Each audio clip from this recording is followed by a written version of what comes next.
Ilang beses na tayong nagkasipon sa buhay, at sa bawat pagkakataon, ito'y nagdudulot ng matinding pagkadismaya. Bawat taon, dumarating ito, nagpapahirap sa atin ng bahing, ubo, at nakakapagod na pakiramdam. Ngunit sa lahat ng kamanghamanghang advances sa medisina, bakit hanggang ngayon, wala pa ring tunay na lunas ang ordinaryong sipon? Ito ba ay isang misteryo ng kalikasan na hindi pa natin lubos na malutas? Ang salarin sa likod ng lahat ng ito ay isang napakatalinong kalaban, ang virus. Hindi tulad ng bakterya na maaaring sugpuin ng antibiotics, ang virus ay patuloy na nagbabago at nagmumutate, na parang laging nagpapalit ng balat upang takasan ang ating depensa.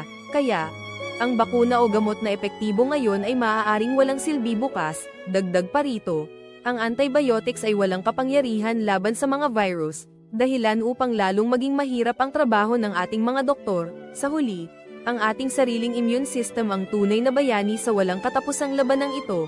Ito ang ating likas na panangga, patuloy na umaangkop at lumalaban sa bawat bagong anyo ng virus na dumarating. Bagamat walang gamot na agarang magpapagaling, ang pag-unawa sa komplikadong biology ng labanang ito ay nagbibigay sa atin ng kapangyarihan upang mas mapangalagaan ang ating kalusugan. Ito ang walang katapusang karera ng armas sa loob ng ating katawan.